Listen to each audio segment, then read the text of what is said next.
Eh, Antes de... quiero comentarles que, bueno, esta es la antepenúltima clase, quedan 2 clases que se van a dar la semana que viene, donde vamos a dar control segunda parte. Hoy empezamos con control, que vamos a dar la primera parte.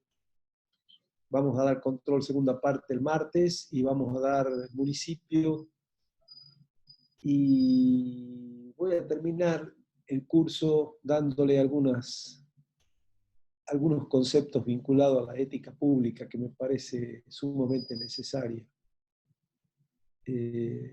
conversar justamente en estos tiempos tan particulares que nos toca vivir a los argentinos. Y con eso terminaríamos el curso de este primer cuatrimestre.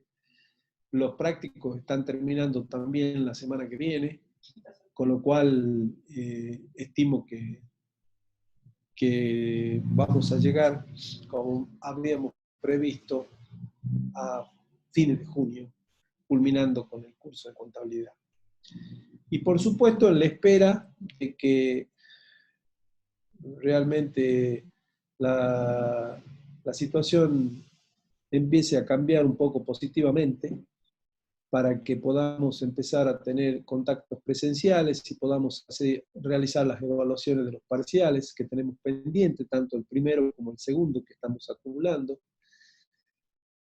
y ver la posibilidad entonces sí de ver quiénes regularizan y quiénes promocionan la materia. Eso seguramente ya lo dispondrá la facultad. No sé si a partir de julio se habilitarán las actividades. Todo hace pensar que sí. Esperemos que la cuestión o las cosas sigan de alguna manera sin tocarnos tan profundamente como puede suceder en otros lugares como Buenos Aires. Bueno,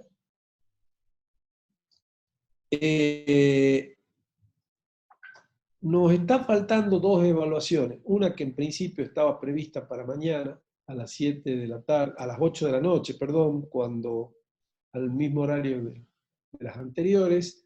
Y la última, que obviamente la daremos cuando terminemos las clases, que es la semana que viene. Esta será a fines de la otra semana, que tocará ya la parte de contabilidad, control y municipio, la última parte que estuvimos viendo. Pero para la evaluación que teníamos previsto para mañana, hay hay algunos pedidos, con lo cual me gustaría que hay 2 opciones. Que la pasemos que se dé mañana a las 20 horas, era la primera. La segunda es que la pasemos para el sábado a las 11 de la mañana. No sé cuál de esas alternativas les resulta más accesible a todos ustedes. Me gustaría que opinen, así mayoritariamente tomamos una decisión, en la medida en que podamos consensuarla, por supuesto, para que nadie quede afuera. Parece que sería mejor el sábado. ¿Sábado? Sí. ¿No hay nadie que se oponga al sábado a las 11? Por el momento no. Bueno, entonces están todos conteste con el sábado. Sí, el sábado Entonces, ya quedó. bueno, perfecto. Entonces, el sábado a las 11 de la mañana haríamos la tercera evaluación, que comprenderá sistema de tesorería, sistema de crédito público, sistema de administración de bienes y sistema de contrataciones. De la misma modalidad que ustedes ya rindieron la primera y segunda evaluación.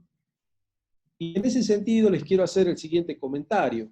Creo que hay una significativa mejora en la segunda evaluación respecto a la primera, lo cual me satisface porque veo que de alguna forma nos está incentivando a ustedes a leer y a conocer un poco los contenidos de la materia. Esa era la idea, esa es la idea de estas evaluaciones y controles de lectura, que ustedes vayan conociendo la materia, vayan familiarizándose con ella, y de esa forma entonces, cuando tengan que estudiar para los parciales, les resulte mucho más accesible, no solamente la bibliografía, sino también todos los tópicos que incluyen, tanto en la teoría como en la práctica, el contenido de la materia. Bueno, vamos a comenzar Contador, entonces. sí, antes de que comience hay una pregunta del control de lectura.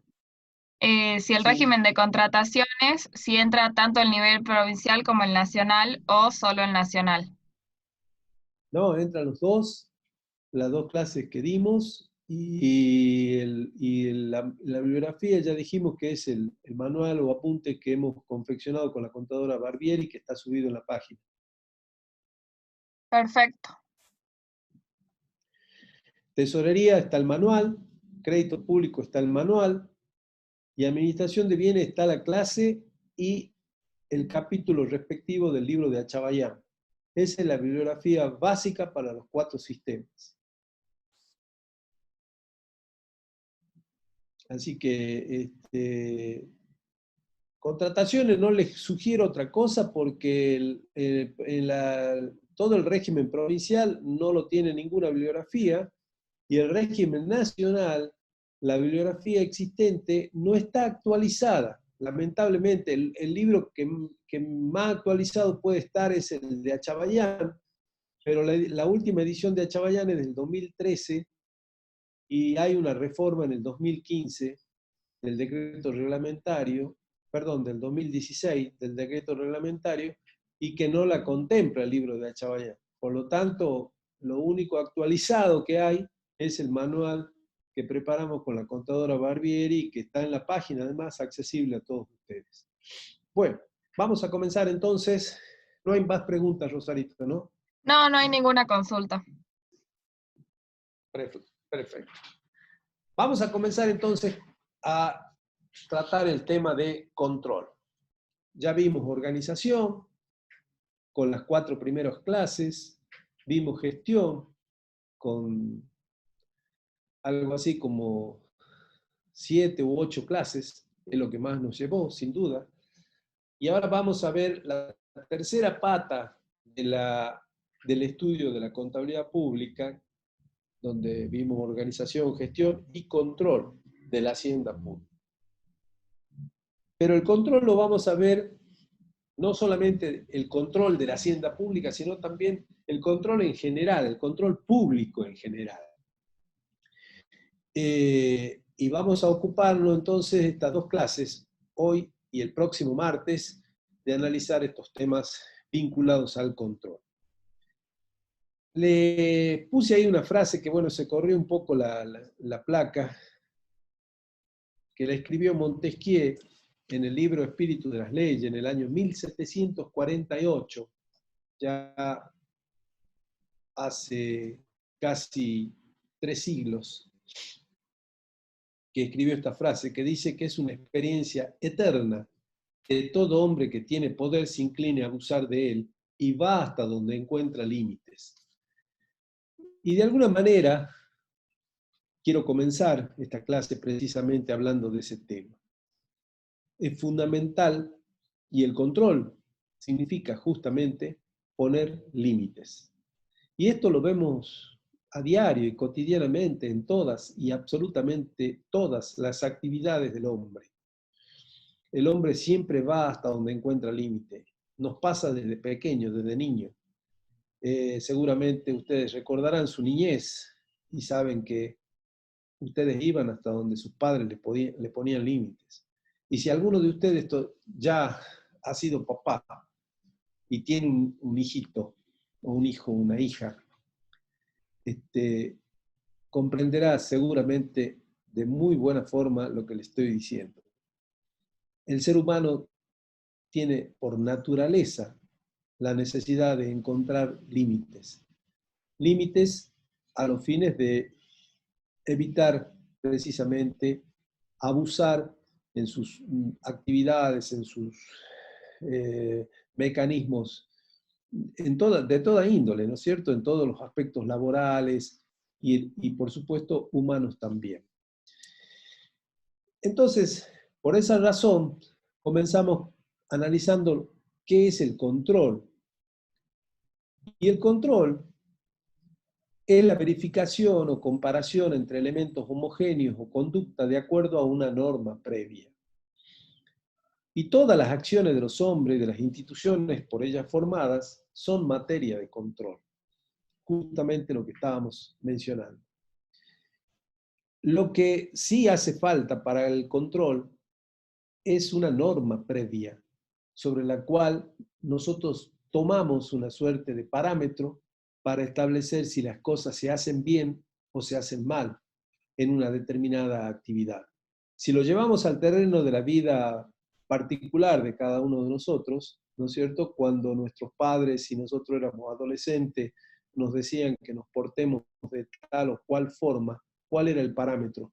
Era el parámetro de conducta moral establecido por la sociedad en general a partir de normas de conductas fijadas familiarmente, inclusive cada familia establece sus propias normas, y en función de eso nos exigían que nos comportáramos bajo ciertas reglas, bajo ciertos parámetros. Esos parámetros eran morales. Cuando asumimos alguna tarea laboral y tenemos que trabajar, los parámetros se establecen a partir de reglamentos laborales en el lugar donde trabajamos, y allí es donde nos controlan para saber si nosotros cumplimos o no esos parámetros reglamentarios laborales que nos establecen.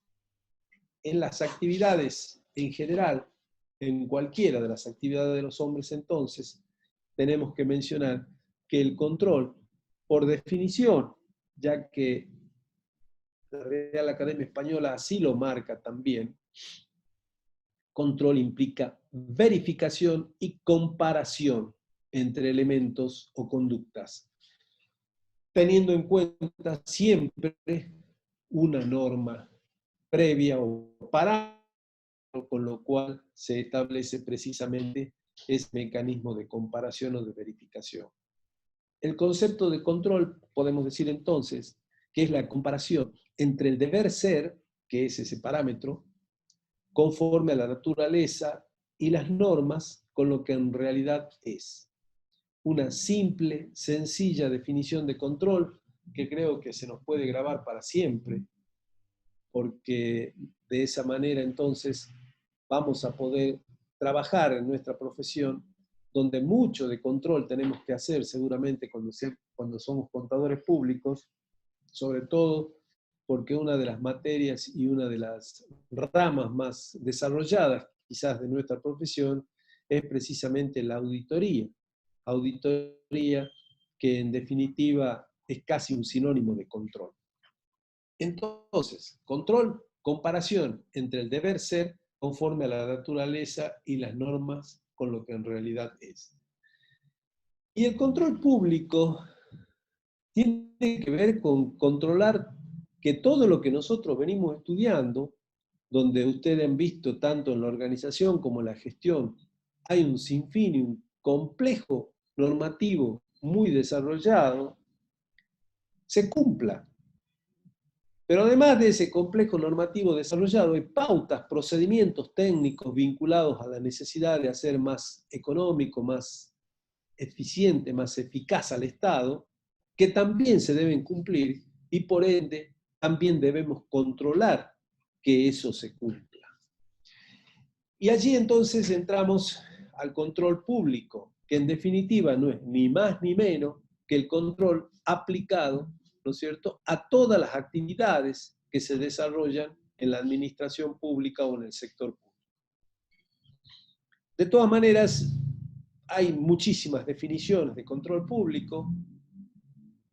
Yo tengo, seguramente ustedes saben, ¿no es cierto?, un libro escrito sobre control público y gubernamental, que justamente lo actualizamos el año pasado y lo presentamos en la universidad en el mes de septiembre. Y allí en el libro desarrollo en una parte, en la primera parte, conceptos de control público, donde doy los conceptos que dan en general la mayoría de las asociaciones profesionales que nos nuclean a los contadores públicos que trabajamos en el sector público, pero de todas esas definiciones, también conceptos dados por tratadistas y quienes han escrito sobre control público, que no es un tema demasiado desarrollado, sin duda, al menos en bibliografía, ¿no? Bibliográficamente. De todas maneras, insisto, de todas esas definiciones y conceptos les he traído este de la profesora Emilia Lerner, que fue auditora general de la Nación, que es directora de posgrado en Buenos Aires, y que ha escrito sobre el concepto de control público que constituye una institución fundamental del Estado democrático de derecho. ¿Qué implica una institución fundamental? Ustedes saben que las instituciones no son ni más ni menos que las reglas de juego que se establecen en la Constitución para la mejor convivencia de una sociedad. Por lo tanto, ella lo define al control público como una institución fundamental del Estado democrático de derecho. Y nos dice además que adquiere su total dimensión y sentido dentro de un régimen de libertades y democracia, donde el ejercicio del poder público está a cargo de diferentes órganos.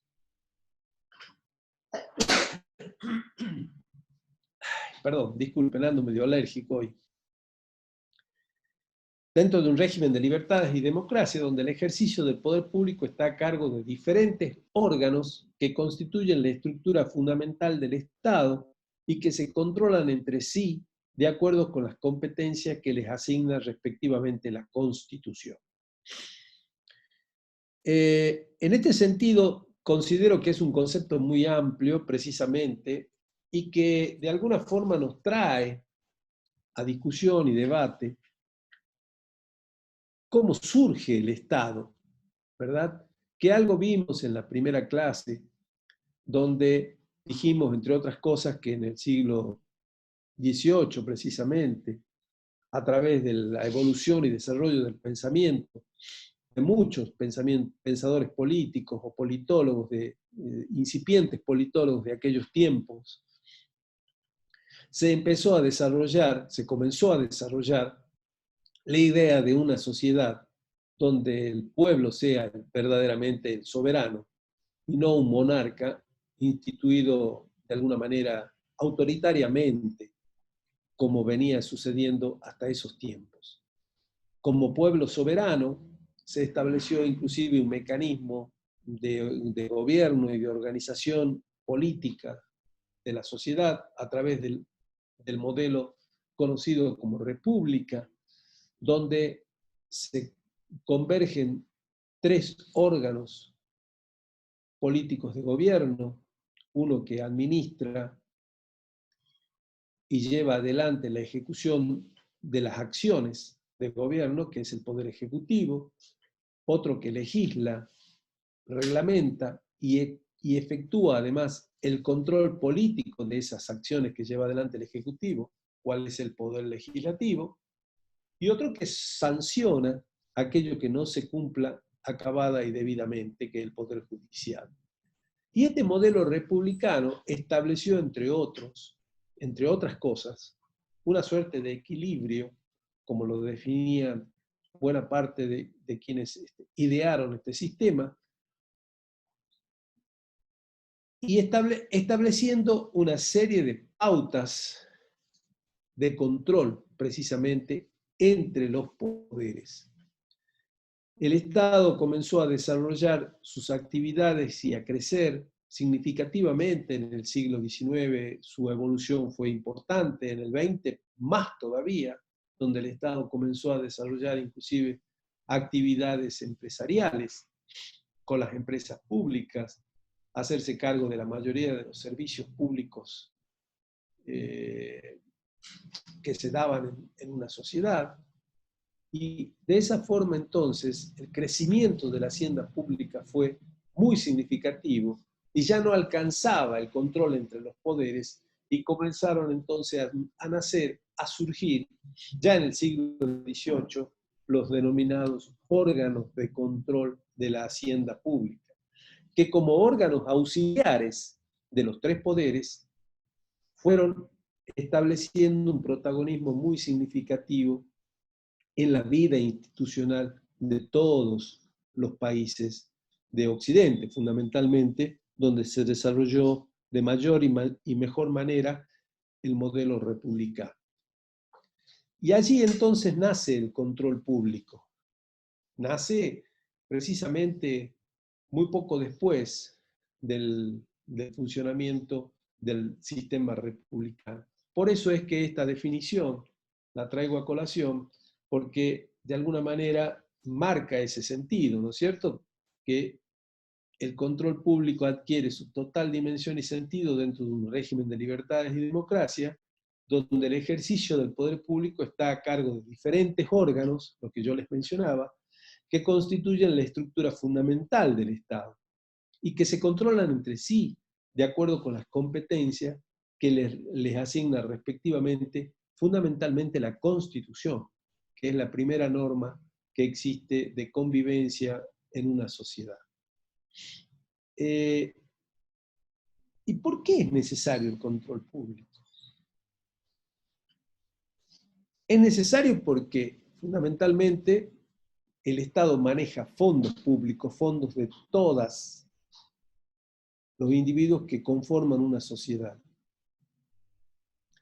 Y esos individuos o esos ciudadanos, por darle un nombre mucho más representativo de lo que en realidad es, representan una sociedad, los habitantes de ella, esos ciudadanos ejercen fundamentalmente a través del derecho de sufragio la posibilidad de designar representantes en el gobierno de esa sociedad. Y esa representatividad del pueblo maneja los fondos públicos. Esa representatividad está vinculada al mismo tiempo y fundamentalmente con la responsabilidad. La responsabilidad de asumir esa representatividad implica rendir cuentas, fundamentalmente rendir cuentas. Entonces, los funcionarios que son designados por el voto de la sociedad, de los ciudadanos de una sociedad, deben rendir cuenta de esa representatividad que ejercen, tanto en lo político como en lo administrativo. En lo político deberán responder ante el poder legislativo que efectúa el control político. Y lo administrativo deberán responderlo a los órganos de control de la hacienda pública encargados e instituidos por ello conforme a lo que establece la Constitución de cada país o de cada provincia, según sea el caso. En definitiva, el control existe porque es necesario conocer y saber qué es lo que se hace con el dinero del pueblo. Esto es fundamental que lo conozcamos y entendamos de esta forma. La necesidad entonces de que el control público no solamente exista, sino también funcione, porque es sumamente necesario para el mejor andamiaje de una sociedad determinada. Para una buena gobernabilidad o para una buena convivencia y armónica convivencia en una sociedad. El control público es de naturaleza política, fundamentalmente, en primer lugar. ¿Por qué? Porque lo que se está tratando de controlar precisamente es el ejercicio de la política. Todos los actos de gobiernos que desarrolla el Poder Ejecutivo administrando los fondos públicos son actos políticos que se desarrollan en ese marco, en el marco político. Y por esa razón entonces el control público es de naturaleza política, porque se supone que va a controlar que todos los actos de administración que respondan a las decisiones políticas estén acorde precisamente a las normas, normas legales, reglamentos técnicos y procedimentales establecidos para el mejor cumplimiento y funcionamiento de la hacienda pública.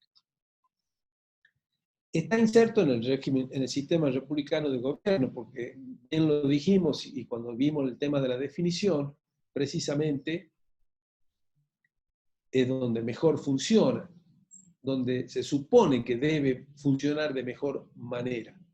Seguramente en un régimen autoritario el control público está muy diluido. ¿Por qué? Porque en un régimen autoritario hay simplemente un dictador o una persona, ¿no es cierto?, que tiene la suma del poder y por lo tanto no existen el equilibrio que establece los controles entre poderes y el funcionamiento acorde a ello de los órganos de control, que tanto necesitan no del poder ejecutivo, sino fundamentalmente del poder legislativo y del poder judicial. ¿Por qué? Porque los órganos de control efectúan un control técnico que está vinculado por la naturaleza política del control, está muy vinculado al control político que ejercitan justamente el poder legislativo, las cámaras de diputados y senadores. Por lo tanto, está muy ligado el control técnico a ese control político del poder legislativo. Y por otra parte, todas las deficiencias o todas las cuestiones, inclusive o irregularidades que se puedan detectar a partir de ese control, deben ser necesariamente tratados en el otro poder, en el judicial, y sancionados debidamente para evitar precisamente que reine la impunidad y entonces se diluya el control precisamente a partir de la no sanción a los hechos irregulares o ilícitos que se puedan cometer en el Estado. Relajándose de esa manera, entonces, todo el funcionamiento de control y también, ¿por qué no decirlo?, el funcionamiento institucional en general de una sociedad o de un país. Hasta acá, ¿alguna consulta, por favor? No hay ninguna duda y no pusieron nada por el chat. Bueno, el proceso de control tiene fundamentalmente tres patas. Primero, examinar la actividad. Es como todas las actividades humanas. Esto es aplicable no solamente al control público o al Estado o a la hacienda pública, sino a cualquier actividad. Primero, examinamos la actividad. Vemos cómo está funcionando. Y detectamos, en ese caso, ¿no es cierto?, que algunas cosas funcionan bien y otras mal. Las mal las vamos a llamar desviaciones. Entonces tenemos que empezar a adoptar medidas en la segunda pata de este proceso para impedir esas desviaciones, a los fines de que no se repitan y no entorpezcan más el funcionamiento de esa actividad que estamos analizando, evaluando o controlando. Y la tercera pata es precisamente la aplicación de sanciones, si corresponde. Y allí es donde tiene muchísima importancia el Poder Judicial, para que el proceso de control funcione. Porque quien aplica en el Estado, en el control público, en la hacienda pública, quien aplica las sanciones es precisamente el Poder Judicial. ¿Sí? Esto es entonces el proceso de control. El control público lo podemos distinguir entre lo que es el control institucional, el control de la hacienda pública y aquello que desarrollan algunos otros órganos establecidos por la Constitución o por las leyes para realizar los controles en nuestro país, fundamentalmente, cuyo modelo de control tiene mucho que ver con lo que funciona en general en todos los países latinoamericanos o americanos en general, y también, por qué no decirlo, países europeos, de donde se ha tomado buena parte de la raigambre jurídica hoy vigente en nuestro país. El control institucional es aquel que se establece y se desarrolla entre los poderes del Estado. Entre los poderes del Estado. El control de la hacienda pública es aquel que llevan adelante o llevan a cabo los órganos de la hacienda pública que vamos a ver enseguida, instituidos para ello. Y además, ese control de la hacienda pública, en el control institucional, entonces, el control que se realiza entre el Poder Legislativo, Judicial y Ejecutivo, entre todos ellos, ¿sí? Cada uno de los poderes lo controla a los otros poderes a partir de preceptos normativos establecidos en la Constitución. La Constitución es la que marca todos los preceptos normativos vigentes para el control institucional en nuestro país y en nuestra provincia. El control de la hacienda pública lo llevan adelante órganos de control instituidos para ello, como dijimos, y tanto en nación como provincia comparten el mismo modelo de control, donde esos órganos de control de la hacienda pública son la Sindicatura General para el control interno y la Auditoría General para el control externo, y ya vamos a ver de qué se trata entonces cada uno de ellos. Pero además dijimos que hay otros órganos de control menores que tienen aspectos determinados de funcionamientos en el control. Está el Defensor del Pueblo, que ya lo vamos a ver de qué se trata. Está la Oficina de Ética o Anticorrupción, bastante cuestionada y vapuleada en los últimos tiempos. Creo que, la verdad, sinceramente, desde que se creó en el año 1999, esta oficina ha tenido muchísimos contratiempos, por darle un término a la palabra, pero que no le ha dado funcionamiento ni al objetivo que originalmente se planteó al establecer y crear este organismo.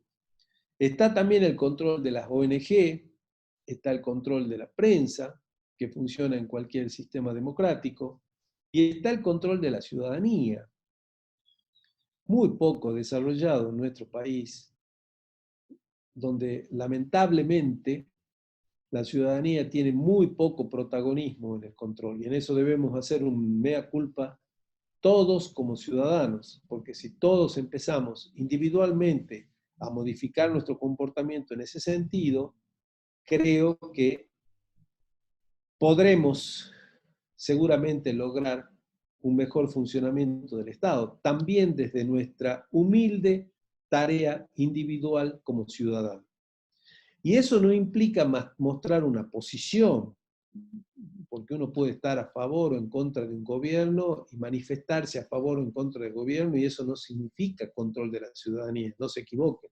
El control de la ciudadanía es tomar conocimiento verdaderamente de fuentes fidedignas, qué es lo que ocurre con el Estado, cómo son las cosas, cómo se están desarrollando los acontecimientos a partir de conocer información oficial fundamentalmente, si queremos saber dónde se está yendo la plata, bueno, la plata del Estado, analicemos el presupuesto, qué es lo que se estableció en el presupuesto, cómo están las ejecuciones del presupuesto.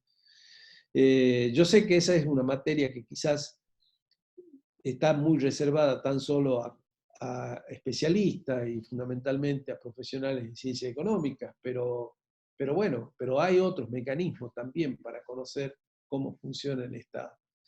Y con el mayor conocimiento, con la mayor capacitación como ciudadanos que debemos ejercer, leyendo mínimamente y en un principio la Constitución, porque mucha gente no tiene idea de cómo funciona nuestro sistema gubernamental, porque nunca leyó la Constitución. Creo que leyendo la Constitución iniciamos esa tarea de ser un mejor ciudadano, fundamental para que podamos desarrollar entonces el control al gobierno de turno y podamos ejercitar esa función tan importante en una sociedad que es el control de la ciudadanía. ¿Hay alguna pregunta hasta acá? Sí, sí, sí. Bueno, primero una opinión, que bueno, que en los últimos 15 años en nuestro país da la sensación de que no se controla mucho y que bueno, falta de control también implica mayor corrupción. Sí. Y después la pregunta es, ¿qué diferencia hay con el defensor del pueblo? Bueno, empezamos por acá, por el final. El defensor del pueblo, lo vamos a ver enseguida, cuál es su función fundamental y a qué se dedica. Y el funcionamiento del control, indudablemente, que lo vamos a ir desarrollando en esta y en la clase que viene, y vamos a ir marcando inclusive las deficiencias que existen en cada uno de las patas que componen el control público en nuestro país. Desde ya les puedo anticipar, ¿no es cierto?, que de todos estos controles que estuvimos viendo, podemos decir que el institucional tiene serias deficiencias, porque el legislativo no efectúa acabadamente el control político como corresponde.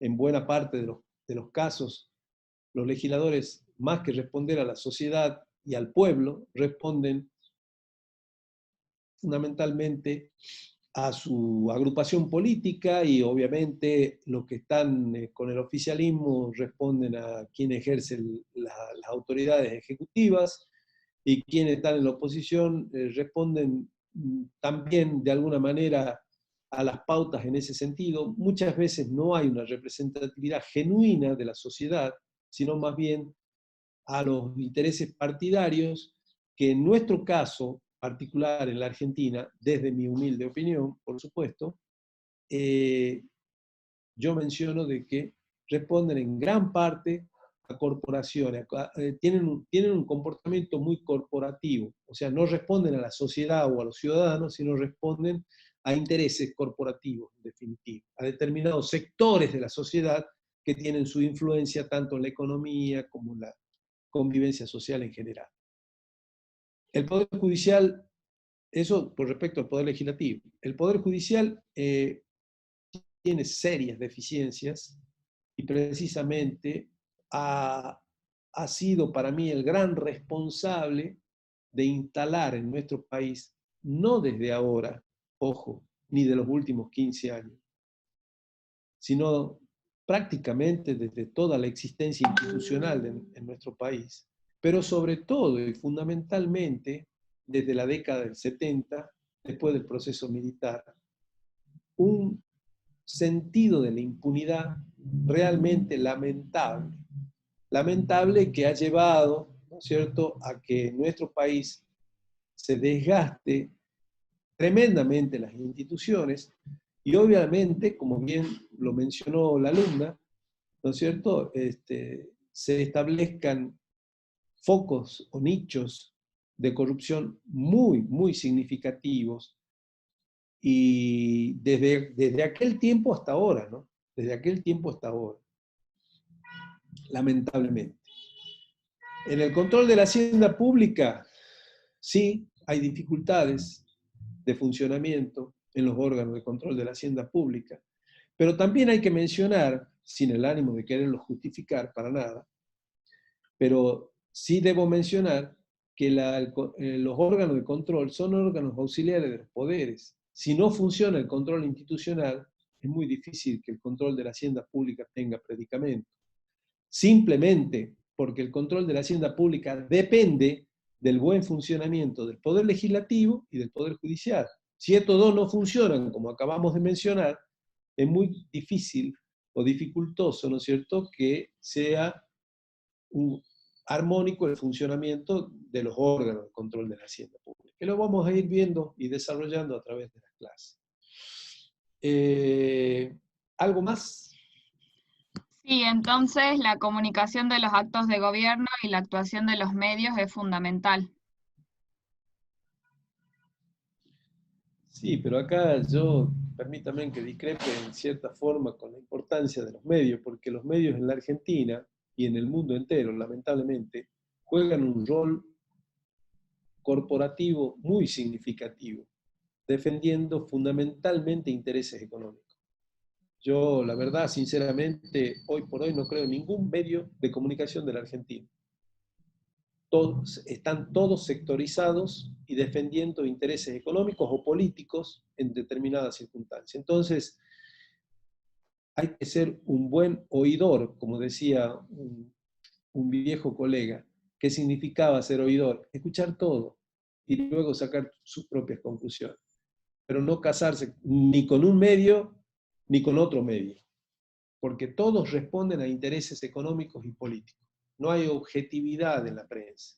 Lamentablemente, la prensa se ha mercantilizado en forma muy significativa en nuestro país, en nuestra provincia, en todas partes. Y esto no es de la Argentina tan solo, ¿eh? Sucede en todos los países del mundo. Casualmente, hace muy poco tiempo, mi esposa estuvo en Estados Unidos y me comentaba precisamente,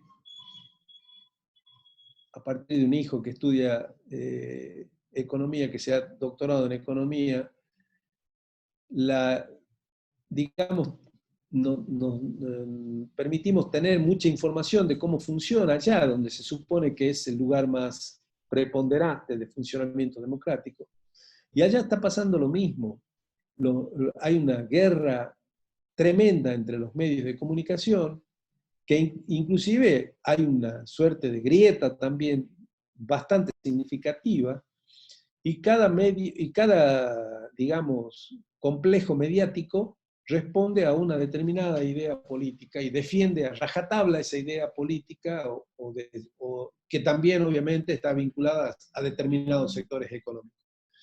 Con lo cual, digamos, la prensa, digamos, hay que tomarla con pinza. Por eso yo digo, hay que ser un buen oidor, hay que escuchar un lado, escuchar todas las campanas, no escuchar una sola, porque si no termina uno volcándose a una idea o un pensamiento que no es la realidad ni es la verdad, para nada. Quizás la mitad de la verdad está del otro lado. Esta es la realidad que nos toca vivir hoy. Muy diferente a 40, 50 años atrás, ¿no? Sí. ¿Otra consulta? No, no hay más dudas. Bueno.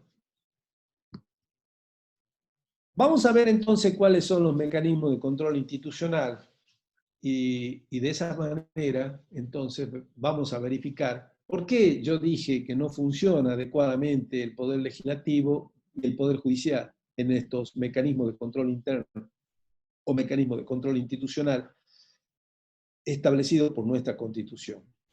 Fíjense que los mecanismos más significativos que el poder legislativo tiene sobre los otros poderes son, en primer lugar, las interpelaciones ministeriales. No creo que ninguno de ustedes se recuerde el funcionamiento de este mecanismo que está establecido en la Constitución Nacional y que está establecido en la Constitución Provincial. Las interpelaciones ministeriales no es ni más ni menos que el poder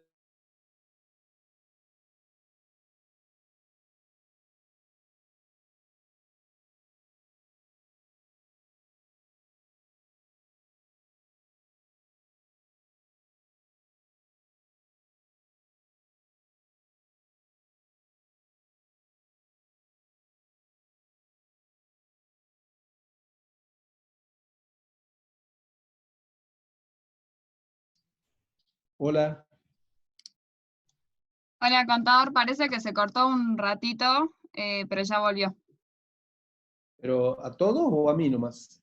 Creo que se le cortó a usted por una falta de internet, pero Sí, ya sí, está. sí. Bueno, ¿me están escuchando bien? Sí, sí, ahora se escucha bien y también están bien las placas.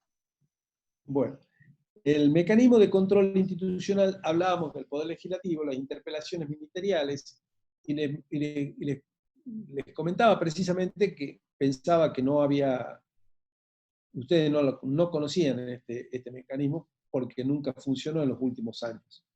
Interpelar a los ministros significa que los representantes del pueblo, como tales, llamen a los ministros del Ejecutivo ante cualquier situación política o social de envergadura,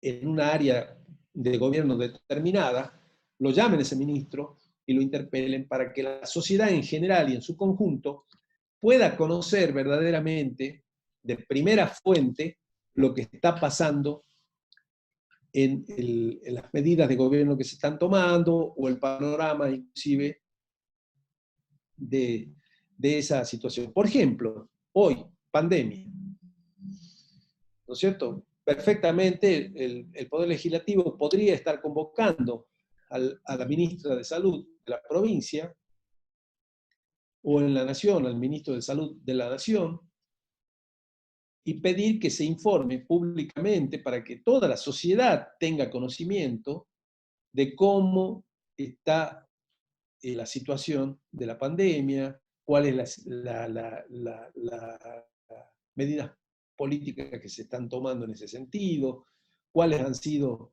los estudios y las estadísticas que se están analizando y demás. Es decir, esto en todas las áreas. Cuando hay un problema económico, al ministro de Economía; cuando hay un problema de educación, al ministro de Educación.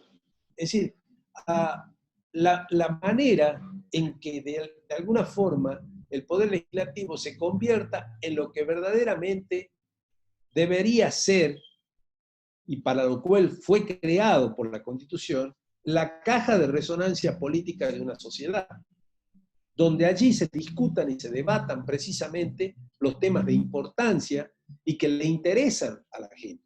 Bueno, este mecanismo de interpelación ministerial el Poder Legislativo no lo lleva adelante desde hace 30 años aproximadamente. Durante el gobierno de Alfonsín, a nivel nacional, fue el último periodo.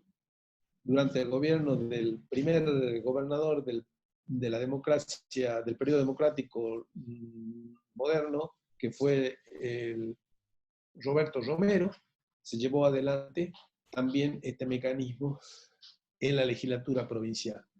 Después se eliminó prácticamente. A nivel nacional, Menem, que lo sucedió a Alfonsín, determinó que no quería que sus ministros vayan a dar explicaciones al Poder Legislativo, rompiendo con una convivencia democrática elemental para el buen funcionamiento institucional de un país.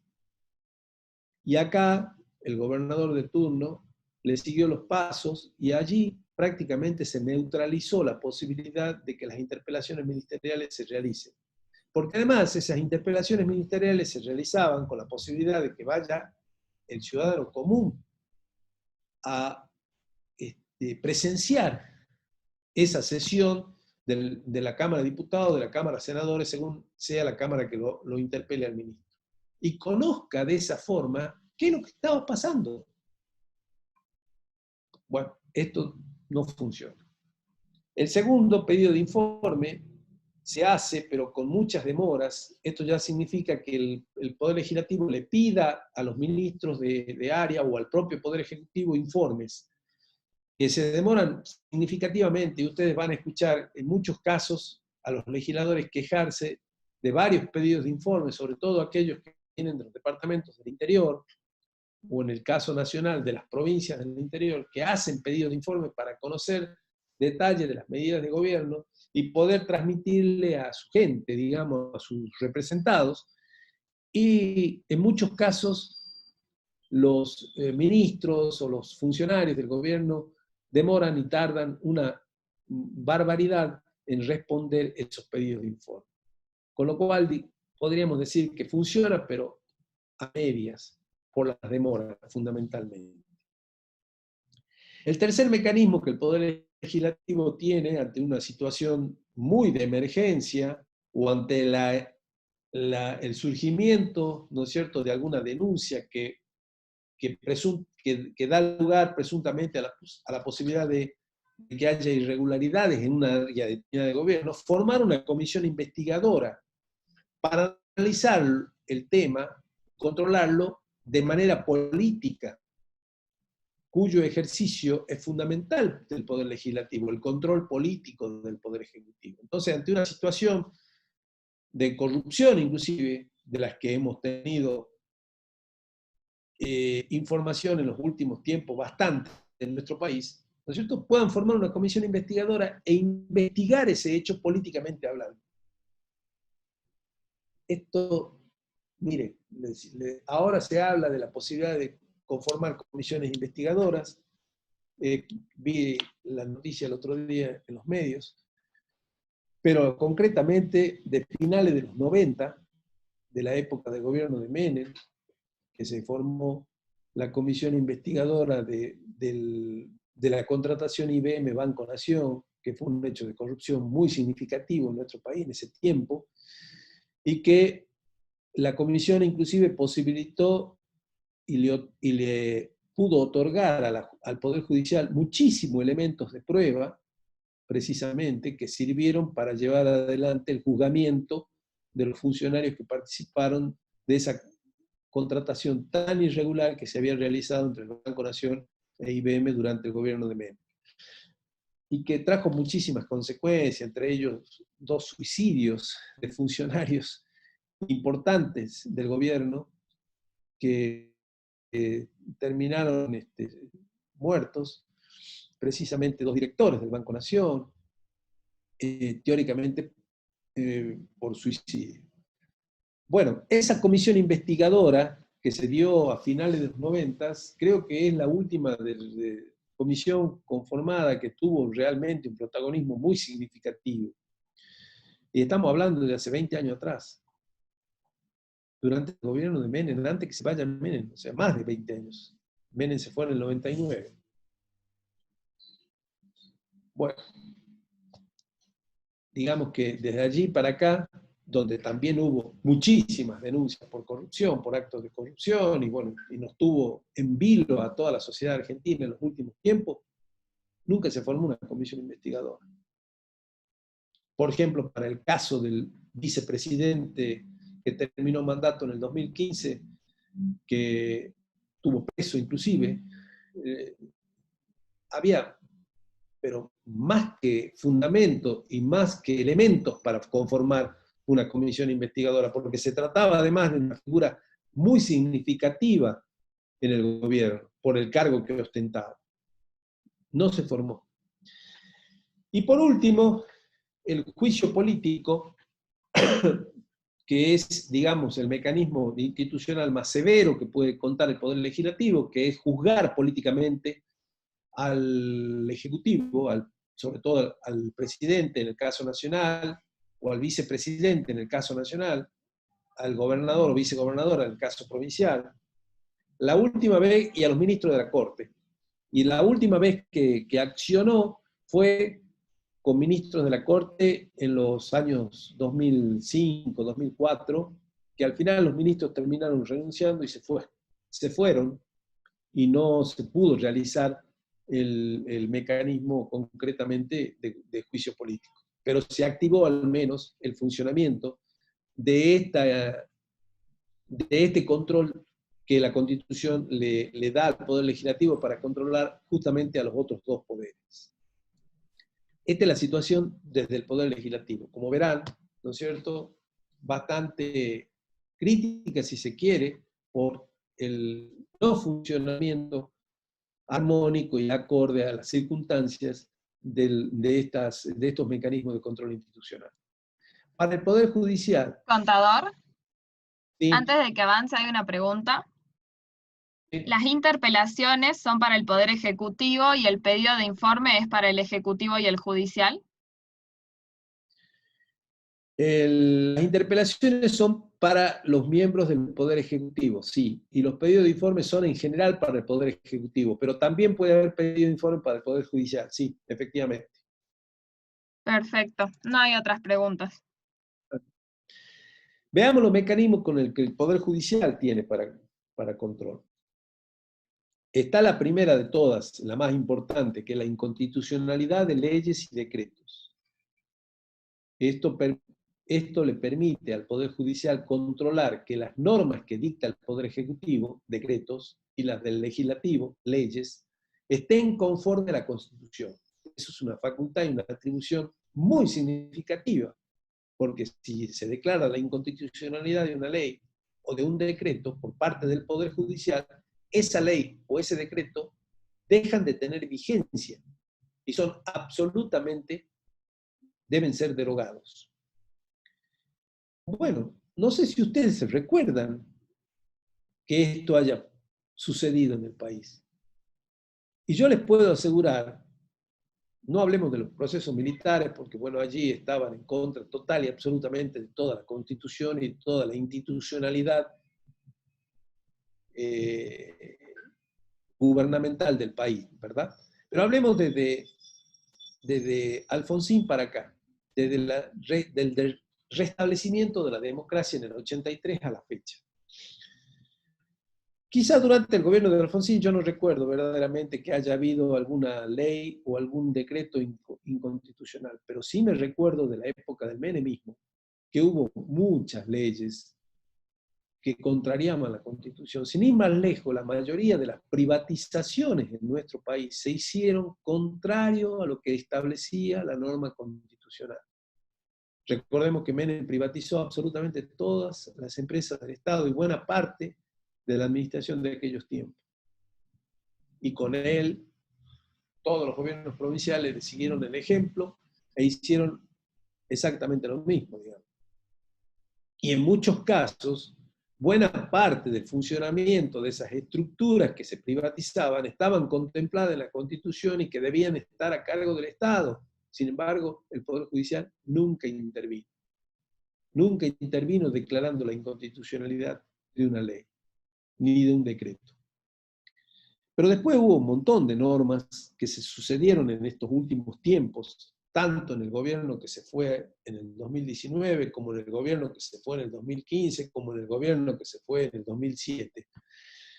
En todos hubo normas que contrariaban la Constitución nacional, fundamentalmente, y hablemos del orden nacional. También en el orden provincial, sin duda, pero en el orden nacional, por ejemplo, hay una norma que se estableció en la ley 24.156, una modificación que se hizo en el artículo 36, que yo siempre la menciono, cuando hablamos, ¿no es cierto?, de modificaciones presupuestarias, no sé si se recuerdan, y que yo siempre digo que ese artículo de la ley es inconstitucional.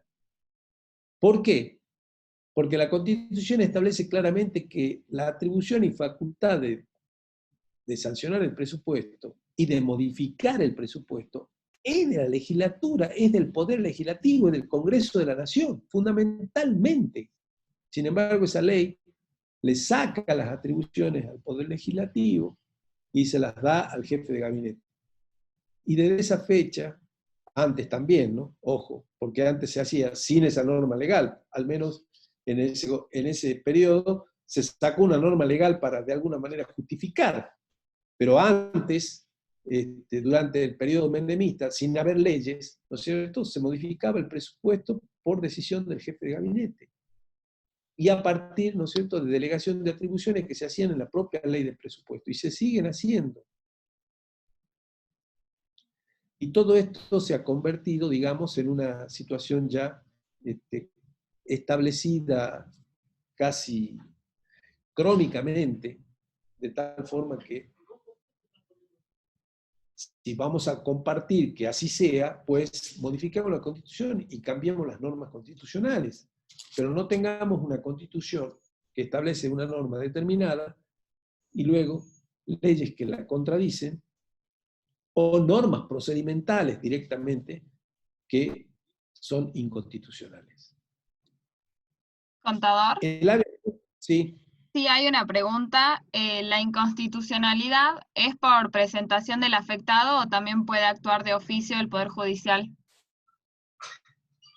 No, el Poder Judicial, ante la sanción de una ley o de un decreto, actúa de oficio, porque todas las leyes y todos los decretos son comunicados al Poder Judicial, que debe analizar inmediatamente si no contraría la Constitución. Pero eso es un mecanismo que debería estar total y absolutamente armonizado dentro del funcionamiento del Poder Judicial.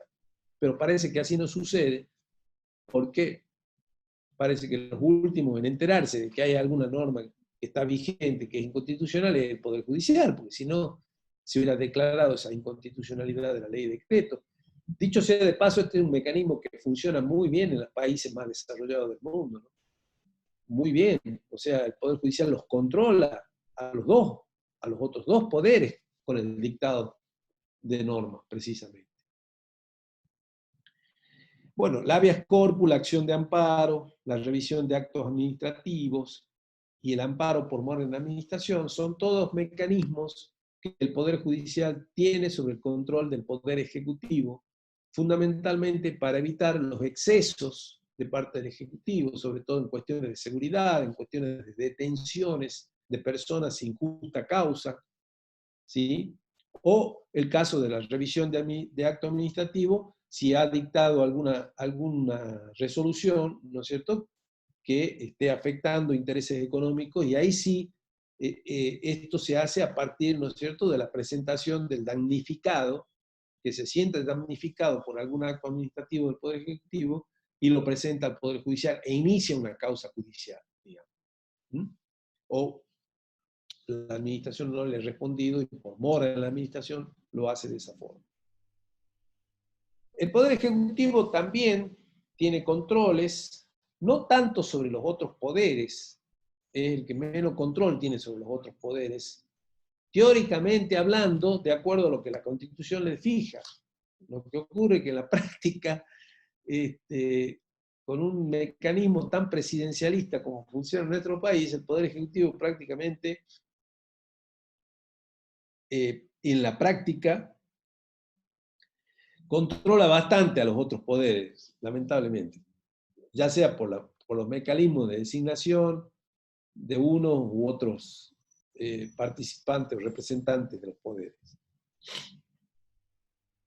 Pero para el Poder Ejecutivo esos mecanismos están vinculados con la superintendencia de la administración, es decir, recordemos que el gobernador tiene la superintendencia no solamente de todo lo que es la administración central, sino de todos los organismos descentralizados y de todas las empresas del Estado que funcionan. Lo mismo el presidente y el jefe de gabinete con respecto a lo que es el espectro hacendal público de la nación. Están los recursos jerárquicos, donde uno tiene problemas con un ministro, con un secretario de Estado y puede recurrir más arriba, es decir, al secretario puede recurrir al ministro, y si el ministro, el problema, puede recurrir al gobernador para que intervenga y resuelva el caso. Está la homologación de actos, inspecciones o controles técnicos, administrativos y contables que se realizan desde el funcionamiento jerárquico, o sea, de quién tiene mayor jerarquía sobre el resto. Y además ya vamos a ver que eso se engarza con el funcionamiento del control interno que tiene como función la Sindicatura General. Y para el pueblo en general, estos mecanismos de control institucional que la Constitución le otorga están en primer lugar las quejas y reclamos, los referéndum, el veto popular y el sufragio. De todos ellos, el sufragio, comencemos por el final, se ejerce en forma normal y ordinaria cada 2 años en nuestro país, eligiendo cada 4 el Ejecutivo y cada 2 años legisladores. El veto popular es un mecanismo donde, bueno, buena parte del pueblo se expresa vetando a sus funcionarios y reclamando, ¿no es cierto?, la necesidad de que se revean medidas o bien que renuncie, como sucedió en el 2001 cuando la gente comenzó a exteriorizar todo un reclamo al funcionamiento del gobierno de ese entonces, que presidía de la Rúa, y que prácticamente lo obligó a renunciar, ¿sí? Donde en una manifestación muy importante, muy significativa, de mucha gente, llevó a que se haga una represión tremenda, murieran más de 20 personas en esa represión, y obviamente todo esto desgastó al gobierno de una manera muy significativa y la gente salió a manifestarse muy en contra del funcionamiento de este gobierno y prácticamente lo obligó a renunciar al entonces presidente de la República. El referéndum es algo que no se practica en nuestro país. la última autoridad política que lo practicó fue el presidente Alfonsín, que a través precisamente de convocar un referéndum, que es una opinión que le pide a la sociedad, el presidente resolvió o solucionó el conflicto con Chile, que estuvo a punto de llevarnos a una guerra civil por la cuestión del Beagle, del canal de Beagle, que está allá en la zona sur, extremo sur del límite entre Chile y Argentina. Alfonsín convocó un referéndum, le pidió la opinión a la gente, le planteó cuál era su idea, y la gente se expresó apoyando esa idea con un porcentaje bastante significativo, y un porcentaje menor de la oposición se oponía a eso, a esa idea que tenía Alfonsín. Al final primó esa idea, era votar por el sí o por el no, digamos, esos son los referéndums, y que es un mecanismo que debería utilizarse hoy por hoy en muchos aspectos de nuestra vida cotidiana. Hay tantos temas en discusión, en debate, y sumamente significativos, que perfectamente podrían convocar los presidentes o gobernadores a un referéndum de la sociedad y ver qué opinan. Por ejemplo, el famoso tema del aborto, que tanto se discute por un sector de la sociedad, sobre todo entre las mujeres, ¿no es cierto? Y que ha llevado a manifestaciones de un lado y del otro tremendamente significativa, a llenarse de mujeres en la plaza de los dos congresos, de un lado y del otro. Y yo creo que es un tema, por ejemplo, donde lo mejor que puede hacer un gobernante es convocar un referéndum y ver qué es lo que mayoritariamente la sociedad piensa respecto a ese tema. Y tomar una decisión en base, de alguna manera, a lo que ese referéndum plantea. Ese, como otros temas hoy por hoy bastante polémico en nuestro país, que podría convocarse, porque sería una manera además de que la democracia funcione acabadamente y en plenitud, como sucede en la mayoría de los países desarrollados del mundo. Acá se ha fortalecido siempre la idea del presidencialismo, y donde el único que puede tomar decisiones es el presidente. Y estos mecanismos existen y están en la Constitución desde 1853. Y sin embargo poco funciona. Creo que el referéndum convocado por Alfonsín en el año 85 ha sido de los pocos que se hizo en el país durante todo el tiempo, durante todo ese tiempo. Bueno, hasta acá llegamos entonces con los controles constitucionales, sí. Sí, ¿cómo emitiría la gente su opinión? ¿A través de un medio? ¿Cómo? ¿Cómo? ¿Cómo emitiría la gente su opinión? Se convoca una elección donde se hace una campaña, inclusive diciendo que, bueno, si el gobierno toma postura, defiende una posición y está siempre una posición adversa, que lo que genera la polémica. Por esas razones que se convoca el referéndum. Si hay consenso, no hace falta convocar. Se convoca generalmente al referéndum cuando hay divergencias de opiniones. Hay dos opiniones diferentes y muy encontradas entre sí. Entonces el gobierno puede tener la posibilidad de decir, bueno, yo me abstengo, pero lo convoco a la sociedad a que manifiesten si están a favor o están en contra de esta situación. ¿Sí? Y se vota. Se vota en una elección, es como una elección general, donde se convoca, se hace campaña, se le da horas de audición en la prensa a una posición y a la otra, y en función de eso se vota en una elección general. Y concurre el que quiera ir, obviamente, no es obligatorio, pero en ese referéndum que yo les menciono, el último acontecimiento en ese sentido que hizo Alfonsín, concurrió casi más del 60% de la sociedad. O sea que fíjense, tuvo un protagonismo muy importante, porque en las elecciones generales vota entre el 70 y 75% de la gente. Aquí más del 60% en una elección total y absolutamente voluntaria, ¿no? O sea, no era obligatorio. Y dio su opinión. ¿Se entiende? Sí, quedó claro, muchas gracias y no hay más preguntas. Bueno, entonces esto tiene que ver con el control institucional. Veamos ahora lo que es el control de la hacienda pública. Allí dijimos que es donde funcionan los órganos de control creados al efecto, que ya lo vamos a ver, sindicatura y auditoría, y ese tipo de control, los mecanismos que tiene, o el mecanismo de control, consta de 3 elementos fundamentales. Están las normas sobre las cuales, ¿no es cierto?, se utilizan de parámetro para efectuar los controles, que no son solamente normas legales, son normas procedimentales, ya dijimos, normas técnicas, en nuestra materia hay muchísimas, ¿no es cierto?, y que se utilizan como parámetro para saber si las actividades que desarrolla la hacienda pública respetan el funcionamiento y realizan sus actividades conforme a esas normas. Se comparan los resultados con esos parámetros.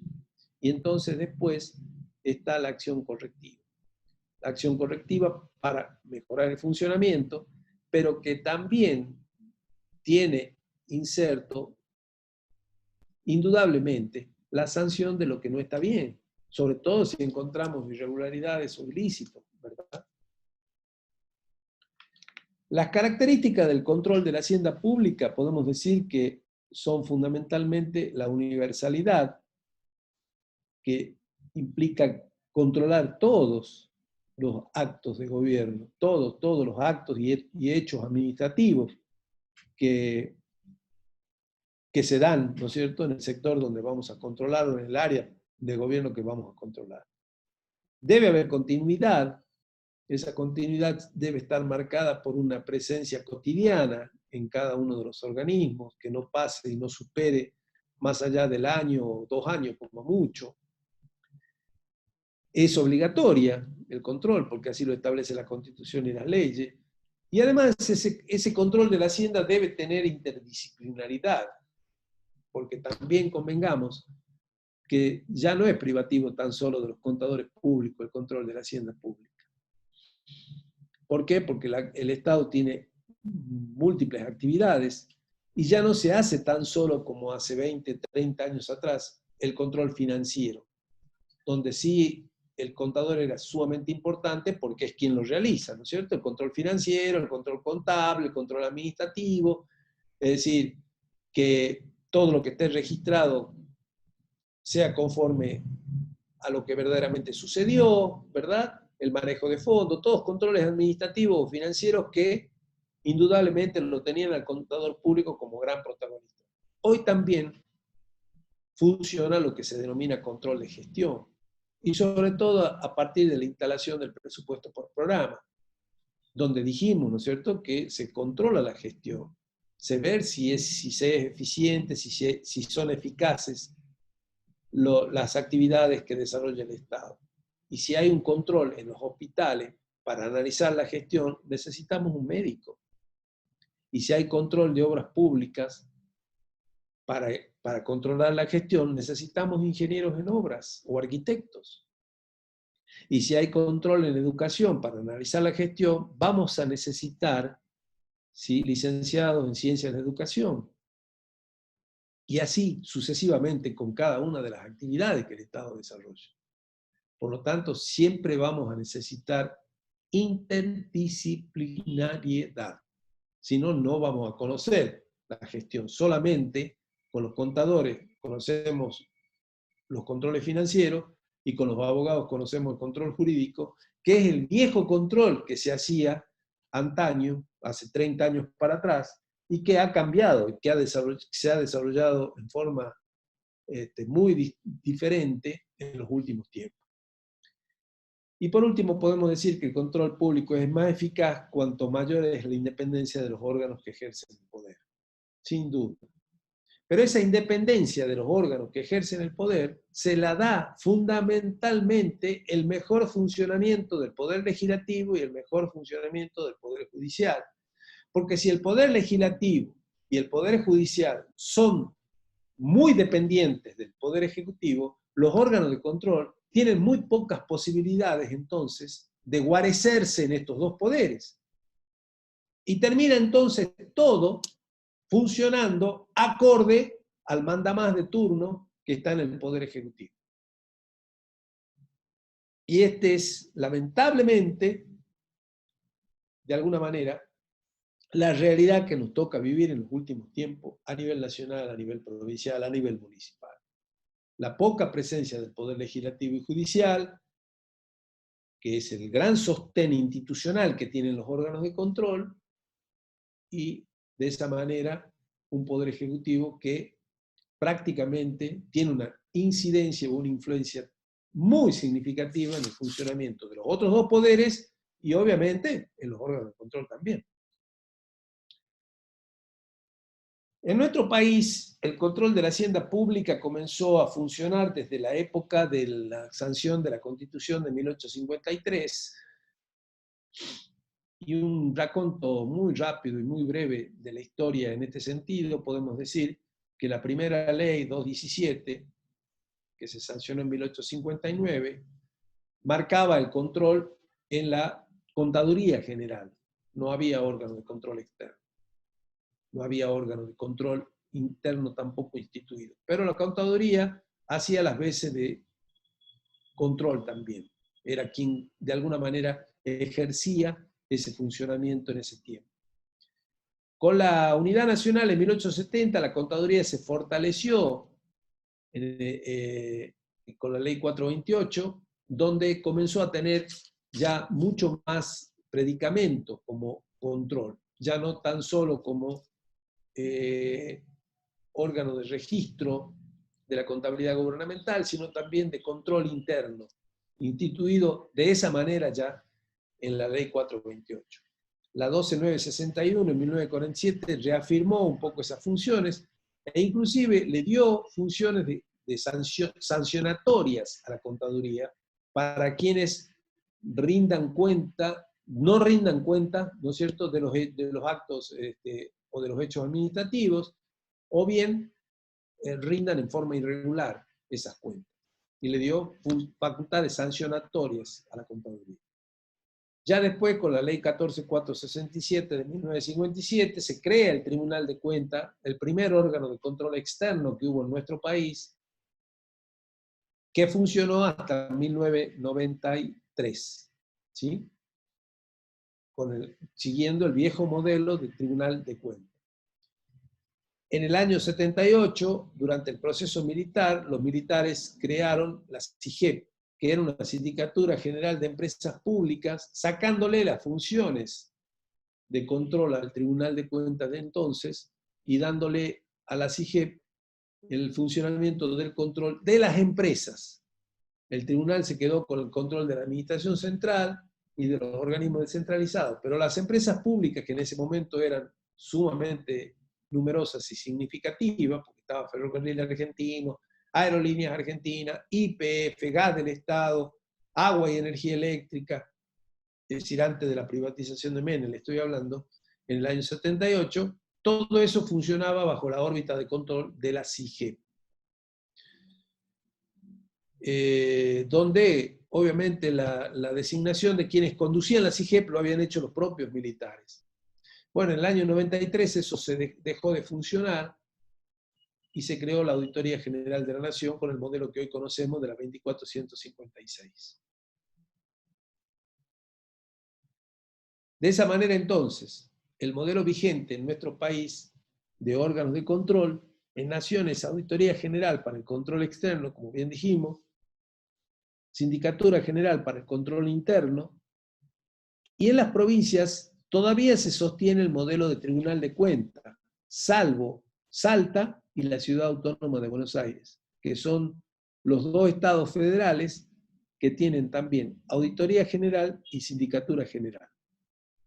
En el resto de las provincias argentinas, desde Jujuy a Tierra del Fuego, funciona Tribunal de Cuentas como órgano de control externo. En algunos casos, en las provincias, la contaduría sigue siendo órgano de control interno y en otros casos se han creado sindicaturas generales, como la provincia de Santa Fe o la provincia de Neuquén, que se han creado sindicaturas generales.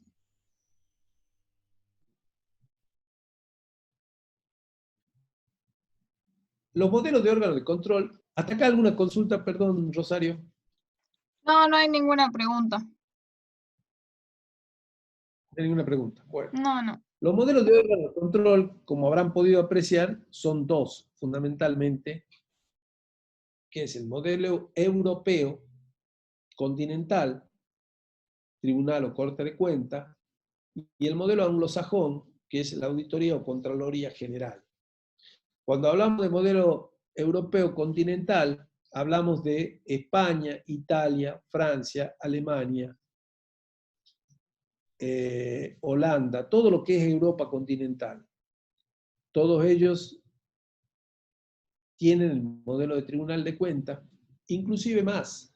De allí surgió el modelo de tribunal de cuentas, allá por el siglo XVIII, ¿verdad? Y donde ese tribunal de cuentas originalmente respondía a las monarquías y controlaba para la corona, y luego se lo adaptó al funcionamiento republicano como un órgano de control auxiliar de los poderes, con una similitud, o asimilado mucho al Poder Judicial, por eso se le llamaba Tribunal de Cuentas, pero donde tenía la función fundamental de controlar las cuentas, como su nombre lo dice, es decir, todos los aspectos administrativos y al funcionamiento de las rendiciones de fondos públicos y al manejo de fondos públicos. Con capacidades sancionatorias, como tiene el Poder Judicial también, por eso era un tribunal, a diferencia del modelo anglosajón, que surgió en Gran Bretaña y que se extendió luego a todos los países que conforman digamos, la cultura anglosajona, o sea, aquellos que fueron colonias inglesas en su momento, como Estados Unidos, en nuestro continente, como Australia, como Canadá, como Nueva Zelanda, como Sudáfrica, fundamentalmente. Y ese modelo anglosajón es a través de auditoría o contraloría general, que está relacionado fundamentalmente con el poder legislativo, no con el poder judicial, porque no tiene facultades sancionatorias el modelo anglosajón, sino que tiene un control técnico vinculado al control político. ¿Pero por qué? Porque en esos países el control político funciona de una manera bastante adecuada en poder justamente del Congreso, de la legislatura, del poder legislativo. El modelo anglosajón, entonces, el organismo de control externo no debe ejercer control previo, que sí lo tiene el Tribunal de Cuentas. Depende del poder legislativo, porque lo vinculan al control técnico con el control político que el legislativo debe cumplir, y carece de funciones jurisdiccionales, es decir, no tiene facultades sancionatorias, fundamentalmente. Y el modelo anglosajón, fundamentalmente, lo que tiene que la noción de control se la vincula con la auditoría. Es decir, tiene una suerte de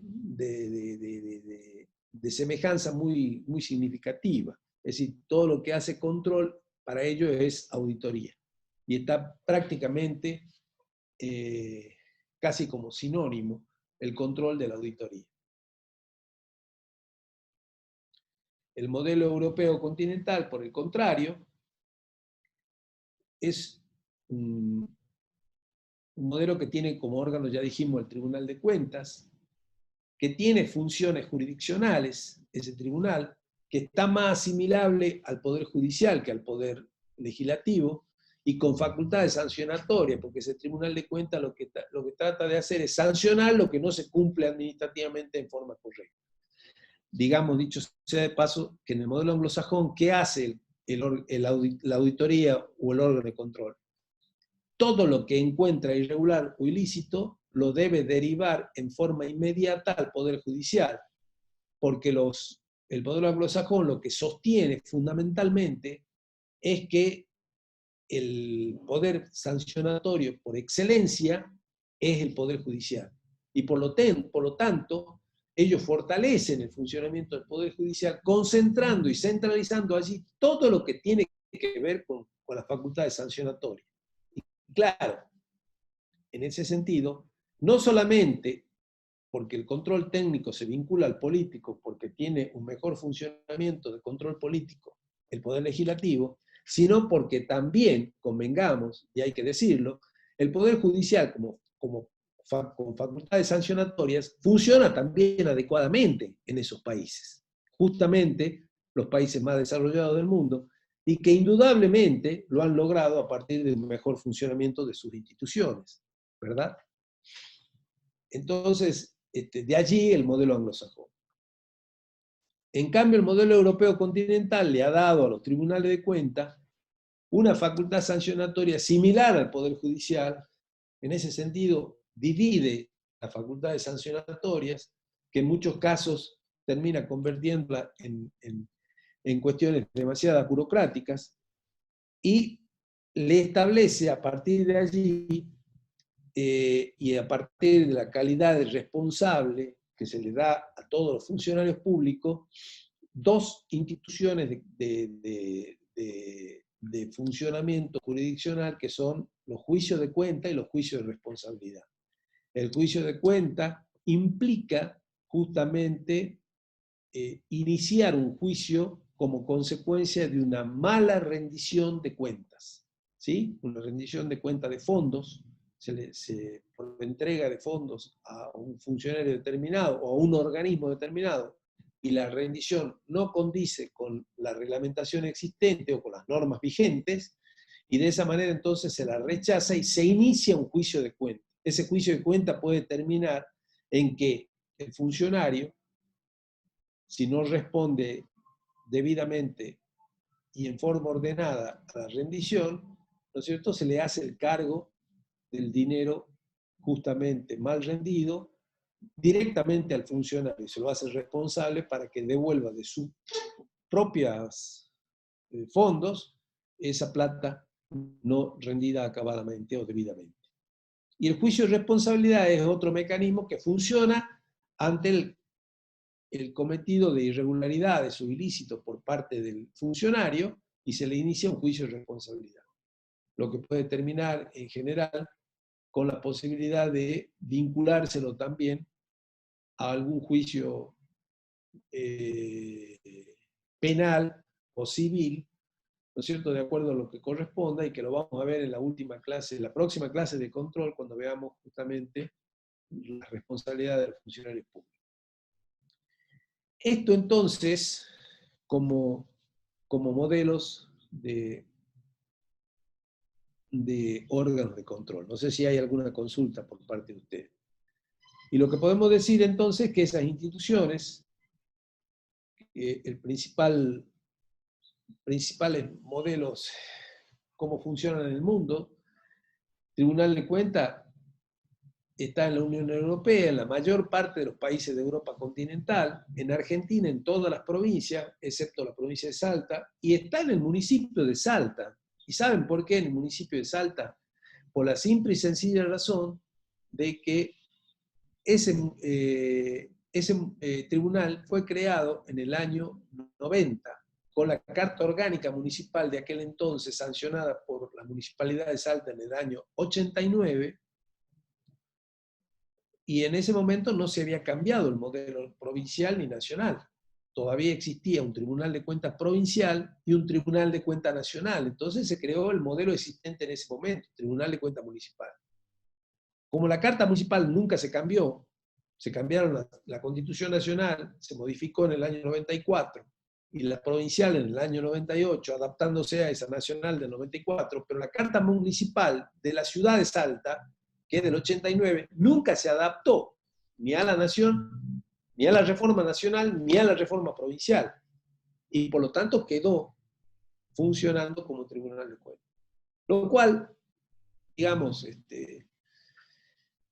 lo pone en una situación, y hasta diría, de conflicto normativo, que ya lo vamos a analizar en la próxima clase, o cuando veamos municipios, precisamente.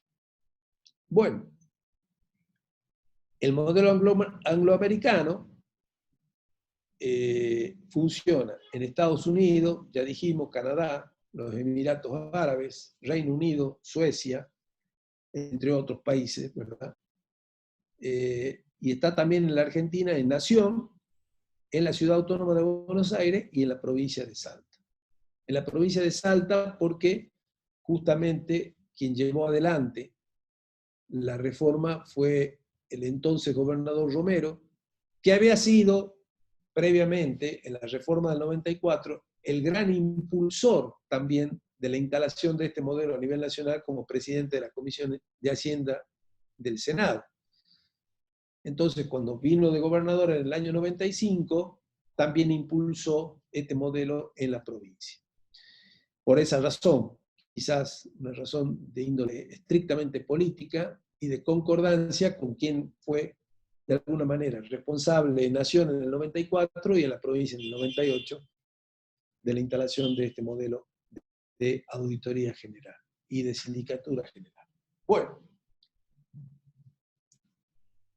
vamos a terminar de ver estos puntos justamente que nos está quedando, los aspectos interrogantes fundamentales del control, aspectos e interrogantes fundamentales del control, y el funcionamiento de los órganos de control nacional y provincial lo vamos a ver el próximo martes. En este sentido, digamos que en la primera consulta que nos hacemos, ¿para qué se controla?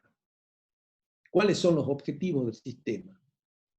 Y ya dijimos, ¿verdad?, que se controla fundamentalmente para saber y conocer el buen funcionamiento de la organización de la hacienda pública. Se controla también para saber qué es lo que se está realizando y efectuando con los fondos públicos en el Estado, y para tratar, indudablemente, como una segunda instancia, mejorar ese sistema, ¿no es cierto?, en esta mejora continua que debe ser siempre el funcionamiento de cualquier organización administrativa. ¿Para quién se controla? Los múltiples destinatarios y usuarios del control público son fundamentalmente los ciudadanos, en primer lugar, los representantes del pueblo, en segundo lugar, el poder legislativo, los órganos de control de la hacienda pública, en tercer lugar, los acreedores o proveedores del Estado, para que se puedan saber también cómo está funcionando el Estado, son fundamentalmente los destinatarios o usuarios de esas medidas de control. ¿Quién controla? ¿Quiénes son los sujetos controlantes? Ya dijimos que los poderes entre sí y los órganos de control existentes, tanto los de la hacienda pública como los otros órganos de control que mencionamos también en la placa respectiva. ¿A quién se controla? Los sujetos de control. Y se controla a los organismos, en primer lugar, al funcionamiento de esos organismos, para analizar inclusive si son eficaces, si son eficientes, si cumplen acabadamente las normas legales, reglamentarias, técnicas y procedimentales establecidas. Y también, obviamente, que indirectamente se controla a los funcionarios públicos, sin duda. ¿Cuándo se controla? ¿Cuándo son los momentos? Hay 3 momentos de control. Previo, antes de que los hechos se realicen; concomitantes, o sea que se realizan el control durante la ejecución de esos actos o hechos administrativos; y posterior, cuando el control se efectúa luego de realizados esos actos. Bueno, el control previo, que algunos tribunales de cuentas todavía lo tienen en la República Argentina, es aquel que se desarrolla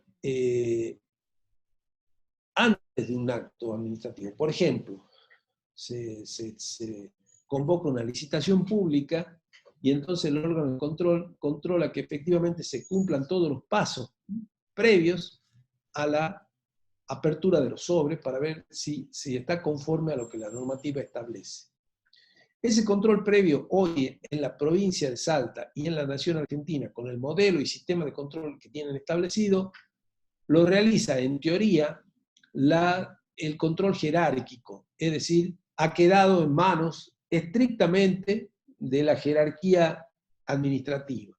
Es decir, que lo hace quien es el superior jerárquico, el que está realizando los actos o hechos administrativos. Y yo les diría que lamentablemente ese control es importante y desde la eliminación del Tribunal de Cuentas no ha tenido una buena reglamentación y un funcionamiento acorde a las necesidades que fueron surgiendo indudablemente en estos últimos tiempos. Y creo que ese control previo, en cierta forma, debe existir, pero reglamentado acabadamente para que, si va a ser jerárquico, tenga una norma específica que lo establezca y que lo fije y lo reglamente. El control concomitante lo realiza en general la sindicatura, que participa de los hechos y actos en forma concomitante, como su nombre lo indica, cuando se van desarrollando. Y participa de las aperturas de las licitaciones públicas, participa de la revisión de actos administrativos, o sea, en general es el control interno, tanto en nación como en provincia, quien ejercita ese control concomitante. Y el control posterior lo hace fundamentalmente la Auditoría General, tanto en nación como en provincia, porque el control posterior es sinónimo justamente de auditoría. La auditoría es un mecanismo de control surgido para hacer control posterior, precisamente. ¿Cómo se controla? A través de técnicas y procedimientos de control, los cuales son hoy por hoy bastante numerosos y bastante desarrollados, pero fundamentalmente utilizándose la técnica de la auditoría, una técnica de control desarrollada por los anglosajones, que dio lugar inclusive a su aplicación en nuestra profesión de una manera muy significativa, a tal punto de que hoy por hoy se ha convertido, ¿no es cierto?, en una de las áreas profesionales más importantes de nuestra profesión, y de la cual inclusive hay una materia muy, muy significativa e importante en el 5º año de la carrera. ¿Qué se controla? Todo lo que tiene que ver con la gestión administrativa, financiera, presupuestaria, patrimonial y económica de los órganos que conforman la hacienda pública nacional, en su caso, o provincial, en su caso. Bueno. Perdón, me olvidaba. Y acá tenemos al Defensor del Pueblo. El Defensor del Pueblo es un órgano independiente que se creó con la reforma constitucional de 1994, que está instituido en el ámbito del Congreso de la Nación, que actúa con plena autonomía funcional, ¿sí? Lo designa el Congreso de la Nación. Su misión es la defensa y protección de los derechos humanos y demás derechos y garantías e intereses tutelados en la Constitución y las leyes ante hechos, actos u omisiones de la administración y el control del ejercicio de las funciones administrativas. Es decir, lo que controla el defensor está vinculado estrictamente a que se cumpla a rajatabla los derechos humanos, fundamentalmente aquellos establecidos por la Organización de las Naciones Unidas, ¿verdad? Y que tanto tienen que ver con el buen funcionamiento de cualquier sociedad, porque ahí está el derecho a la libertad, el derecho a la igualdad, el derecho a la vivienda digna, el derecho al trabajo, el derecho a la asociación, es decir, todas aquellas que tienen derechos fundamentales del ser humano. Por eso se llaman los derechos humanos, que han sido aprobados, insisto, por la Organización de las Naciones Unidas en el año 1948, y que todos los países del mundo, casi en su totalidad, lo han establecido como normativa propia y dentro del marco constitucional, inclusive, de un país. Entonces, al defensor del pueblo lo han puesto para que defienda y proteja el funcionamiento de esos derechos humanos en el país. Hay defensor del pueblo municipal también, que defiende fundamentalmente los derechos de los consumidores, ¿no es cierto?, entre otras cosas. En la provincia no hay, no, la provincia no estableció este órgano de control. Bueno, hasta acá llegamos porque ya empezamos con los órganos de control nacional, eso lo vamos a ver en la próxima clase. Entonces, lo que les quiero ver es qué consultas tienen para realizar. Preguntan si el libro de control público de usted está disponible en versión ebook en la biblioteca de la facultad. No, lamentablemente. No está. No está. No está en la facultad como libro de... lo que puedo hacer yo de alguna manera es subirle quizás algunos documentos vinculados a los temas, a la temática que tiene que ver con la materia. El libro mío, digamos que cubre parte de esta materia, pero cubre fundamentalmente la materia optativa que se dicta en el segundo cuatrimestre de control público y gubernamental, más otros aspectos. Pero la parte que está vinculada a lo que estamos viendo, en todo caso, puedo subirle documentos como documentos de cátedra. Así que se los voy a subir a la página. ¿Algo entonces, más? Sí, esa sería la bibliografía entonces. Sí, lamentablemente no hay otra. No hay otra, así que ya vamos a hacer vamos a subir esa parte. ¿Mm? Sí, otra pregunta es si la escuela anglosajona y continental europea, ¿cuál de las dos se adapta a nuestras instituciones? Miren, el problema no son el modelo para mí, ¿no? Muchas veces se discute que sí, que el Tribunal de Cuentas es mejor que la auditoría, otros dicen que la auditoría es mejor que el Tribunal de Cuentas. Yo creo que acá lo que hace falta es fortalecer el funcionamiento de las instituciones y de los funcionarios que tienen a cargo la responsabilidad del manejo de las instituciones. Ese es el tema. Después cualquier modelo de control funciona. Si ustedes me dicen, bueno, para la cultura nuestra, ¿qué quieren que les diga? Para nuestra cultura ningún órgano de control funciona, porque nuestra cultura lamentablemente está muy distante de todo lo que tiene que ver con el control. Nadie quiere que lo controlen, por ejemplo. Eso es una cuestión, es un vicio cultural nuestro. No es una cuestión que tenemos que fortalecer o de alguna manera revalidar. Al contrario, es un vicio que deberíamos corregir. Por supuesto, a partir de comportamientos sociales, no solamente comportamientos individuales. Pero esto de que nadie quiere que lo controlen. Si está representando al pueblo y está ejerciendo una función en representación de una sociedad en su conjunto, ¿cómo no va a querer que lo controlen? ¿Qué es esto? ¿Que es el dueño del Estado? Que no quiere que lo controlen. Entonces,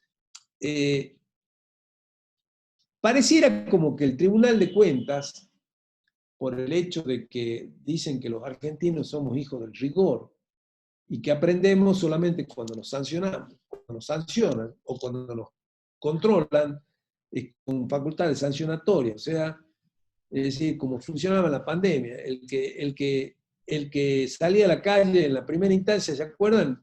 Le hacían una multa, y entonces con eso la gente se frenaba. Capaz que por esa razón el tribunal con sus facultades sancionatorias puede ser más acorde a las características culturales nuestras. Pero es que mucho de eso tenemos que cambiar y modificar, porque también el Tribunal de Cuentas en su momento, en el funcionamiento que tuvo acá, y lo conozco porque trabajé allí también durante un tiempo, les puedo asegurar que había adquirido las mismas mañas que hoy les criticamos al Poder Judicial. Entonces, ¿hasta dónde podemos mencionar que puede funcionar más adecuado a nuestra cultura? Lo que tenemos que nosotros empezar a modificar comportamientos de nuestra sociedad, individualmente, pero también trabajar para modificar comportamientos sociales y sacar ese vicio de la impunidad, porque esa impunidad que tiene hoy el Poder Judicial también lo tenía el Tribunal de Cuentas, lamentablemente, y hacía diferencias significativas entre unos funcionarios y otros funcionarios. Terminaba sancionando a los de menor nivel, a los empleados administrativos de menor rango, ¿sí? Como decía alguien alguna vez, a los policías que perdían la pistola, le iniciaban un juicio de responsabilidad por pérdida de la pistola y a veces lo exoneraban al policía, y los funcionarios gordos, o los grandes, que habían cometido ilícito, entraban por una puerta y salen por otra. Lamentablemente, lo que tenemos que modificar es nuestros comportamientos culturales. ¿Algo más? Sí, ¿qué opina? Bueno, cuando hablamos de inconstitucionalidad, sería inconstitucional lo que está pasando con la empresa Vicentín, el hecho de que el Estado quiere expropiarla sabiendo que se encuentra en un concurso. No, ya hablamos de ese tema. No es inconstitucional. Lean la Constitución. El Estado puede perfectamente apelar a ese mecanismo si ve que esa situación, que está en una situación de emergencia. La empresa Vicentín, más allá de la propaganda que muchos medios hacen en contra de la medida del gobierno, debo manifestar que está en absoluta quiebra. No tiene ninguna posibilidad, ni económica ni financiera, de subsistir. Tampoco hay en el medio actualmente la posibilidad económico-financiera de alguien que pueda adquirir esa empresa. Por lo tanto, esa empresa, si el Estado no interviene, se va a la quiebra, lisa y llanamente. Por eso es que ayer justamente lo escuché al presidente que manifestó, bueno, si hay otra propuesta, si hay una alternativa, que vengan y me la digan y la tomamos en cuenta, pero no hay ninguna posibilidad. ¿Quién va a comprar una empresa en esas condiciones? Si fue desvaciada durante años y todas las platas llevadas al exterior. Porque esto es lo que ha pasado. Y en el medio, como yo mencionaba en la clase pasada, hay muchísimos empleados que trabajan en la empresa, en sus diferentes sucursales en todo el país, y muchísimos productores agropecuarios que dependen de esa empresa porque le venden su producción a esa empresa, que es una gran exportadora de cereales, entre otras cosas, además de tener industrias de aceites y demás. Por lo tanto, y la Constitución le permite, en ese caso, al Estado, intervenir precisamente ante una emergencia económica tan grave como la que tiene esta empresa, porque si se caen más de 20.000 puestos de trabajo, directas o indirectos, y se caen además 2.000 productores agropecuarios, ni más ni menos. Entonces, quienes se oponen, ¿no es cierto?, bien podrían plantear una alternativa. ¿Cuál es la alternativa? Si no tiene posibilidad de subsistir. Imposible. Además, hay que mencionar que le debe al Banco Nación, que es del Estado, el Banco Nación, más de 160.000 millones de pesos. ¿Cómo hace el Banco Nación para cobrarlo? Entonces, miren, no se dejen llevar en parte por esas campañas que se hacen de una manera total y absolutamente irracional. Esa es mi posición. Por supuesto que hay quienes opinan lo contrario, pero no tengo ningún problema en conversar y de alguna manera debatir este tema, ¿no? ¿Algo más? No, contador, no hay nada más y no hay más dudas. Bueno, entonces quedamos para el sábado a las 11 de la mañana el El control de lectura número 4. de lectura y la clase que viene continuamos con sistema de control. Bueno, muy bien, muy Nos vemos, buenas, ya muy estamos buenas. hablando a la tarde. Hasta luego. Chao, chao.